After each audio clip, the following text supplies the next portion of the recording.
Yo les bros, je suis le chef, bienvenue sur Spatule Bro, on se retrouve aujourd'hui pour parler du chapitre 1057 de One Piece, disponible gratuitement, légalement et en français sur l'application de la Shueisha Manga Plus et sur le site de Glénamax, bien évidemment, comme d'habitude. Mais avant de commencer, petit instant promo avec Arena Tome 1, mon manga webtoon dont je suis scénariste avec la dessinatrice Clarity aux éditions Vega Dupuis, disponible dans toutes les librairies, lien dans la description. Générique, oui. Tu vois ce que je veux dire? C'est débile. Calmos, les amis. Ah, j'aime bien ça. Ça, c'est bon. C'est la manière la plus stylée de voler. C'est pas la Superman, mec, les bras devant, on s'en bat les couilles de ça. Tu fais oh. Et en fait, tu t'es éclaté comme film.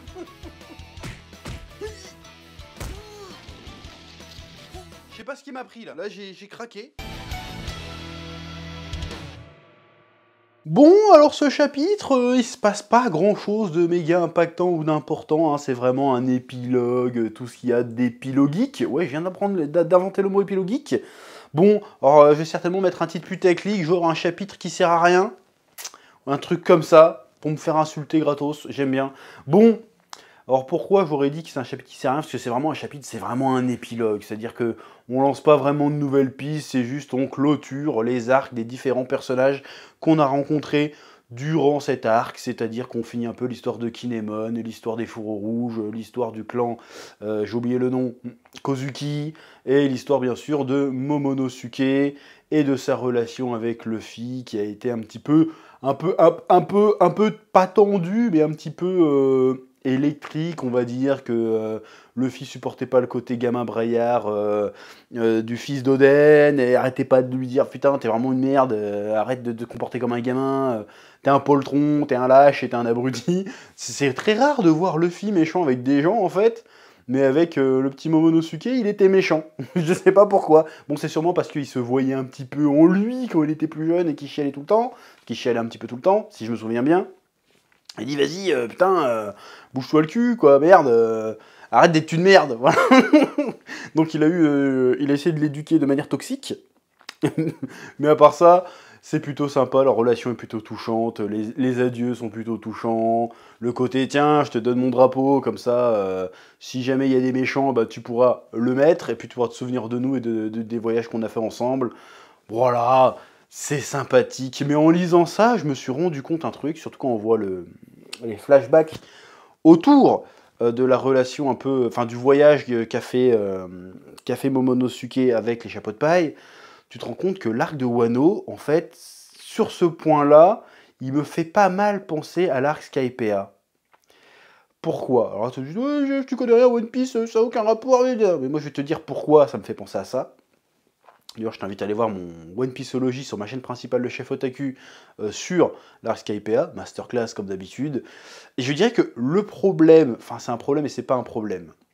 Le problème de l'arc Wano, en fait, c'est que sur les 4 ans, je crois, de publication de cet arc, le problème est assez similaire avec le problème que j'avais avec l'arc Skypiea. Donc, ce que je voulais dire, c'est qu'en fait, l'arc n'est pas tellement à propos de Luffy et de ses amis qu'à propos des gens qui les accompagnent, en fait. C'est-à-dire que pendant ces 4 ans-là, il n'y a pas vraiment eu de développement, que ce soit de Luffy ou de ses équipiers. Ça a été plutôt le développement, parce qu'en fait, ils sont arrivés à la fin de Wano, ils n'ont rien appris, c'est les mêmes, en fait. Ok, ils ont gagné un peu en puissance, et Luffy a gagné une transformation, mais le personnage, au début de l'arc ou à la fin, c'est le même, il a toujours le même objectif, la dynamique au sein de l'équipage est toujours la même. J'ai pas l'impression que l'équipage a été changé par rapport à ce qui s'est passé. Parce qu'en fait, tout ce qui s'est passé les concernait pas vraiment, en fait. Alors ok, il fallait que Luffy batte les empereurs pour s'approcher du One Piece, et c'est ce qui s'est passé, mais à part ça, toute l'histoire autour, les trahisons, tout ça, l'histoire d'Oden, tout ça, en fait, ça les concernait pas. Et c'est ça le problème, les choses les plus intéressantes qu'il y a eu dans l'arc, les moments de l'histoire les plus importants qu'il y a eu dans l'arc, ne concernaient ni Luffy, ni les chapeaux de paille en général. C'est-à-dire qu'en fait, ils n'ont rien appris. Alors, que Luffy n'apprenne rien, ça fait partie un peu du délire, dans le sens où, j'avais déjà dit, c'était un flat caractère arc, c'est-à-dire que Luffy a raison tout du long.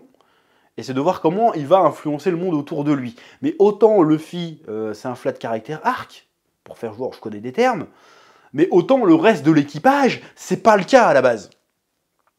Normalement, à chaque aventure, ils sont censés apprendre plus sur eux-mêmes et sur comment être un équipage fort, puissant, qui va au bout des choses. Et là, en fait, ils n'ont pas vraiment appris ça. Ils ont juste participé à un truc, ils ont gagné en statut dans le monde des pirates, mais les interactions entre eux ou leur manière de fonctionner entre eux n'a pas changé. Et c'est pas forcément un problème, mais c'est le côté, comment dire, c'est le côté, en fait, tout ce qui s'est passé, on s'en fout un peu finalement, parce que finalement, tous les personnages qu'on a croisés, qui ont fini, a priori, leur développement, vont rester derrière. Et finalement, qu'est-ce qu'on va ressortir de cet arc par rapport à l'évolution des chapeaux de paille? Pas grand-chose. Zoro a gagné un katana, Sanji a gagné un coup de pied en feu bleu, et Luffy a gagné un Gear 5. Un Gear 5. C'est tout, en fait. Il n'y a rien eu d'autre. Il n'y a pas eu un chamboulement de fou dans la dynamique de l'équipage. Il n'y a même pas vraiment de nouveaux membres non plus. Parce que finalement, Yamato reste sur place. Donc au final, c'est vrai qu'arrivé à la fin de l'arc, on se dit, bah en fait, qu'est-ce qu'on en tire? Alors certes, on avance sur le lore de l'univers, on apprend des indices sur le One Piece, sur Pluton, tout ça, mais exactement comme à Skypiea. Mais c'est un peu moins gênant finalement que Skypiea, parce que en fait, on approche de la fin, en fait. Et je vois ça comme ça, en fait, cet arc-là, on se rend compte que Luffy et son équipage, ça y est, sont mûrs, en fait, ils n'ont plus rien à apprendre. Ils n'ont plus rien à apprendre, et ils n'ont plus qu'à rusher tout droit jusqu'à la fin, en fait. Parce qu'en fait, tu peux pas faire 150 arcs, parce qu'en fait, maintenant que l'équipe est bien posée, que les personnages se connaissent, se font confiance, ont appris tout ce qu'ils avaient à apprendre, à quoi bon continuer? Donc, saga finale, c'est logique. Donc en fait, quand je te dis ça, c'est pour revenir un peu sur le problème qu'il y avait à Skypiea, je trouve que c'est assez similaire. Mais là, c'est un peu plus justifié, parce qu'en fait, on approche de la fin. Donc on va pas les faire évoluer ad vitam aeternam. Là, c'est un vrai équipage pirate, Luffy est un empereur, c'est bon, il a plié le game, il n'a plus rien à prouver, il n'y a plus qu'à aller rusher vers le One Piece en fait. Mais du coup, ça fait que l'arc sonne quand même, finalement, en termes de caractère développement, on va dire, il sonne un peu vide, au final. Après, c'est mon avis, c'est un avis à chaud, tu vois. Peut-être que si je relis tout le truc depuis le début, je dirais totalement autre chose. Mais je trouve que c'est pas déconnant, parce qu'il y a plein de gens qui se plaignent de « Putain, en fait, l'arc de Wano était pas si impactant de ça. » Alors en vrai, il se passe des dingueries, mais il se passe des dingueries par rapport à la mythologie du manga. Mais les personnages en eux-mêmes, ils font rien d'extraordinaire, ils ne vivent rien de spécialement extraordinaire. Tu vois ce que je veux dire ou pas? Oui. Bon bah si tu comprends, tu me dis dans les commentaires. Si tu comprends pas, bah tu diras dans les commentaires aussi. Oui. Bon, sinon, comme je le disais, apparemment il n'y a pas de nouveaux membres dans l'équipage de Luffy. Donc toute la Zumba autour de « Oh, ça va être qui le nouveau membre ?» Bon bah finalement ça a servi à rien parce qu'apparemment Yamato a décidé de rester à Wano pour explorer Wano, pour faire comme Oden Kozuki. Mais du coup je me pose la question, mais putain, mais ce personnage sert à quoi en fait? J'ai pas compris ce qu'elle avait apporté réellement au délire. Ok, à un moment ou deux, elle donne un coup de main à Luffy, à Momo, mais en vrai, le personnage, il raconte quoi de spécial? Je n'ai pas compris la fonction du personnage. Je n'ai pas compris le message, je n'ai pas compris le propos, je n'ai pas compris l'idée derrière le personnage, en fait. J'ai pas compris. Alors peut-être qu'il y a des gens qui ont compris, mais moi, j'ai pas compris. Qu'est-ce qu'elle apporte exactement? Parce que finalement, les lectures d'Oden, bon, elle a rien rapporté derrière. Elle a dit hey, « j'étais pote avec Ace ». Ouais, on s'en branle, en fait. Donc elle a servi à quoi? Ouais, je suis le fils de Kaido, mais je suis pas comme lui. Oui, mais alors, en fait?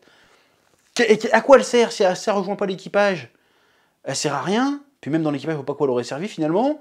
Là, elle va rester à Wano, mais elle va servir à quoi, en fait? Parce que de toute façon, ils ont dit « non, mais de toute façon, ne te mets pas des affaires, maintenant, on se débrouille nous-mêmes ». C'est ce qui s'est passé quand il y a le connard, là, Ryokuzu, je sais pas quoi, là, qui est venu, l'amiral qui est venu, il lui a dit « non mais reste, tu n'es pas avec nous, on va se débrouiller tout seul ». Et là, tout d'un coup, elle reste. Donc elle va servir à quoi, en fait? Alors peut-être que ce personnage va servir plus tard à quelque chose d'important, mais là, comme ça, je suis désolé de le dire, j'ai l'impression que c'est un peu un acte manqué, ce personnage. Genre, elle est là, ok, nouvelle waifu, trop bien, des boobs, mais à part ça, on sent pas les couilles de Yamato, le design très réussi, y a pas de souci. Personnalité, elle est sympathique, mais sinon, à quoi elle a servi? J'ai pas compris. Après, c'est peut-être moi qui est passé à côté, hein. Encore une fois, moi je suis pas un fan de hardcore de One Piece, tu vois, donc je lis le truc, je le lis, et je te dis comme ça vient. J'ai pas compris qu'est-ce qu'elle foutait là, j'ai pas compris à quoi ça servait, c'était quoi cette douille en fait. Et ça c'est un problème que j'ai avec One Piece en général, hein. C'est que ça rajoute des personnages, mais tu te dis mais pourquoi en fait? Pourquoi tu rajoutes des personnages qui servent pas forcément à grand chose? Ça sert à quoi? Genre quand il s'est fait chier à mettre les numbers et tout là, c'était quoi ça? Ça servait à quoi ça? Il fallait des méchants d'accord, mais pourquoi tu te fais chier à les teaser, machin, pour au final, ils disparaissent en 3 chapitres, on s'en branle. C'est quoi en fait tout ce... Pourquoi tu viens parasiter ton histoire avec tout un tas de mecs aux F qu'on s'en bat les couilles? Parce que là, j'ai l'impression qu'Yamato, tout le monde a été matrixé par Yamato. Genre, on s'est dit, bon, si elle prend une place aussi importante dans le déroulement de l'histoire, c'est qu'elle va servir à quelque chose à un moment donné. Bah, il me semble qu'elle a servi à rien. À part sortir Luffy de la merde à un moment donné, c'est tout. Dans le propos du truc, ou dans le même, ne serait-ce que le dénouement global, elle a pas servi à grand chose, j'ai pas compris en fait. Elle était juste là pour rappeler la mémoire d'Oden à son fils, sur hey, t'es le fils d'Oden, vas-y. Alors que les fourreaux rouges, ils arrêtaient pas de parler de son père tout le temps. En fait, je comprends pas. Je ne comprends pas à quoi Yamato a servi. Voilà. Alors peut-être que c'est moi qui passe à côté encore une fois, parce que je me souviens pas, 4 ans de publication, je me souviens pas de tout. Mais à quoi elle a servi? Je pose la question, sincèrement, et sans arrière-pensée ni quoi que ce soit, je pose la vraie question, à quoi a-t-elle servi? Ça valait bien le coup de nous casser le cul avec ça. En vrai, oui. Et globalement, à la fin de cet arc, il y a quand même une grosse impression de emballer, c'est peser. Je suis désolé, à partir du moment où Kaido a été vaincu, j'ai l'impression que tout s'est enchaîné comme ça. Hop. Je trouve ça un peu dommage, que quand même on vient de finir une histoire qui a duré 4-5 ans, et on passe à autre chose très très vite, quoi. On n'a pas vraiment le temps de mesurer l'ampleur de ce qui s'est passé. Et encore une fois, parce que les personnages n'ont pas changé, en fait. Les principaux personnages n'ont pas changé. Les seuls qui ont évolué, c'est les personnages secondaires, en fait, qui sont liés à cette île. Mais les chapeaux de paille, en soi, bah, c'est les mêmes, quoi. Je suis désolé, ouais, mais je te parle pas de transformation, de puissance, on s'en fout, là. Là, j'étais en train de rager sur DBS, c'est exactement la même chose. Ils ont des transformations, mais ils n'ont pas changé. Ils ont pas mûri, ils ont pas grandi, ou quoi que ce soit, en fait. Et la dynamique reste la même. Donc au final, tu te dis, bah, tout ça pourquoi? Parce qu'en fait, on avance vers le mystère du One Piece, mais les personnages, en fait, ils sont bloqués dans un espèce d'état où t'as l'impression qu'ils peuvent pas aller plus loin que ce qu'ils sont. Donc bon, si c'est le cas, bon, bah tant pis, mais va falloir avancer quand même sur la suite, nous dire un peu où on va avec tout ça, quoi. Si tu vois ce que je veux dire. Parce que j'ai l'impression que tous les autres personnages ont appris des choses, sauf les chapeaux de paille. Si tu comprends ce que je veux dire encore une fois. Donc on passe très vite à autre chose, et t'as l'impression que finalement c'était qu'une étape parmi d'autres, qui a duré très très longtemps, mais qui était qu'une étape en fait. Alors bien sûr, on a rajouté plein d'éléments de lore, mais j'ai l'impression que le fils s'en bat les couilles en fait. On lui dit, hey, il y a Pluton sous l'île. Ouais, je m'en bats les couilles frère, viens, on se barre, on va à la prochaine île en fait. Il y a les machins poneglyphes, ouais, c'est bien, vas-y, tu les as traduits, Robin? Ouais, c'est bien, bah vas-y, on y va alors. C'est tout, en fait. Donc je suis un peu circonspect là. Bon, évidemment, il y a toujours l'excitation, là, il va y avoir un nouvel arc. Quelle sera la prochaine île? Alors moi je vais pas spéculer, j'en sais rien, je m'en branle, à vrai dire, on verra bien. Mais cette fin de Wano laisse un goût un peu amer, et j'arrive pas à définir exactement pourquoi. Bon, j'ai essayé de donner des pistes dans cette vidéo de réflexion. Peut-être que je dis de la grosse merde, mais je trouve qu'il y a un goût de... à la fois de trop et de trop peu. C'est trop bizarre. C'est comme si tu mettais 30 000 ans à faire une recette de gâteau, et à la fin ton gâteau il a pas de goût, là, mais en fait... Pourtant, tu mets des ingrédients de fou, tu vois. Tu mets des ingrédients de fou. Tu te dis, putain, ça va être le meilleur gâteau du monde, tu vois. Puis le truc, il sort, puis en fait, ouais, c'est un 4 quarts, quoi. C'est bizarre. C'est très, très bizarre.